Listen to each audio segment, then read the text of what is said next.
190 करोड़ मुसलमानों में 24वें नंबर पे इमरान खान साहब आते हैं। अब आप अंदाजा कर लें कि अल्लाह ताला जिस आदमी को मकबूलियत दे, इमरान खान साहब सिर्फ पाकिस्तान में नहीं पूरी दुनिया के अंदर मकबूल तरीन लोगों में से एक बनते जा रहे हैं। अब उन्हें यह पता है कि यह वक्त है बाहर आने का। अगर इमरान खान साहब अभी बाहर आ जाते हैं तो फिर वो हुकूमत को घुटने टेकने पर मजबूर कर सकते हैं।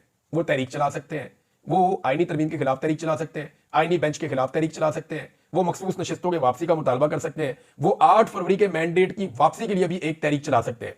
तो इमरान खान साहब दीवार के साथ हुकूमत को लगाने की कैपेसिटी रखते हैं, सिर्फ उनका बाहर आना जरूरी है। मेरे ख्याल में इमरान खान साहब ने अब यह फैसला किया है कि वो बाहर आएंगे। और वो बाहर कैसे आएंगे, इसके बारे में हामिद रजा काज़मी साहब ने बड़ी जबरदस्त बात की है। उन्होंने कहा इमरान खान साहब बगैर स्टाम्प पेपर के जेल से बाहर आएंगे।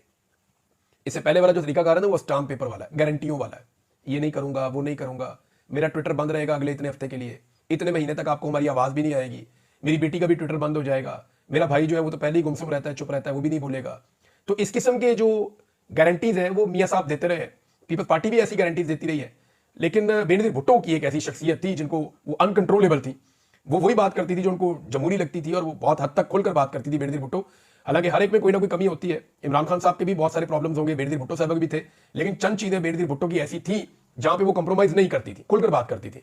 तो शरीफ खानदान जो है वो बहुत जल्दी कंप्रोमाइज हो जाता है। तो इमरान खान साहब बगैर कंप्रोमाइज के जेल से बाहर आना चाहते हैं, और हामिद रजा काज़मी साहब ने उसको सिंप्लीफाई ऐसे किया कि इमरान खान बगैर स्टाम्प पेपर लिखे जेल से बाहर आएंगे। यानी उन्होंने कोई स्टाम्प देके जेल से बाहर नहीं आना इमरान खान साहब ने।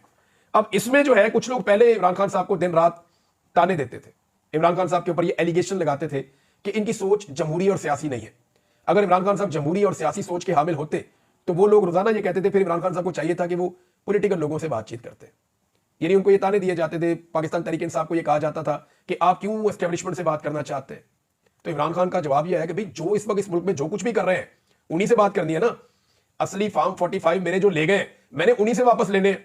इनके पास तो सिर्फ फॉर्म 47 है जो जाली है। मेरा असली फॉर्म 45 तो एस्टेब्लिशमेंट के पास है जिनसे मैंने वापस लेना है, तो मैं तो उन्हीं से बात करूंगा। ताकत उनके पास है, हुकूमत उन्होंने बनाई हुई है, इक्तदार उन्होंने छीना, रजीम चेंज उन्होंने किया, सारा कुछ। तो इमरान खान साहब पहले ये कहते थे, लेकिन ये सारे उनको ताने देते थे। अब इमरान खान साहब ने सियासतदानों से बातचीत शुरू कर दी है। अब आप अंदाजा करें कि वही सारे सहाफी, वही सारे लोग जो कल तक इमरान खान साहब को ताने देते थे कि आप सियासतदानों से बात क्यों नहीं करते, वही सारे लोग अब ये कह रहे हैं कि इमरान खान साहब सियासतदानों से बात क्यों कर रहे हैं। ये तो पहले बात ही नहीं करते थे, अब ये बात क्यों कर रहे हैं। क्या इन्होंने घुटने टेक दिए हैं, क्या इन्होंने हार मान ली है, क्या ये कोई डील कर रहे हैं। तो अब इस किस्म के सवालात उठाए। इमरान खान का नाम तो तारीख में लिखा जाएगा, इमरान खान का नाम तो लोगों के दिलों पर लिखा जाएगा। इमरान खान का नाम तो जिस तरह वो डटकर खड़े हैं बतौर लीडर इस मुल्क के दरो दीवार पे लिखा जाएगा और तारीख का एक हिस्सा बनेगा जिसे कभी भी आप मिटा नहीं सकेंगे। ये लैट्रिनों के ऊपर नाम लगा देना, स्टेडियम्स के ऊपर नाम लगा देना, अस्पतालों के ऊपर नाम लगा देना, ये छोटे छोटे स्कूलों के ऊपर नाम लगा देना, पार्कों के ऊपर नाम लगा देना, गलियों के ऊपर नाम लगा देना, ये सारी छोटी छोटी हरकतें हैं। ये हसीना वाजिद भी करती थी।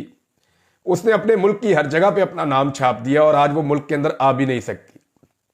ये उसके हालात हैं हसीना वाजिद के। तो ये शरीफ खानदान का वतीरा है, जरदारी खानदान का वतीरा है।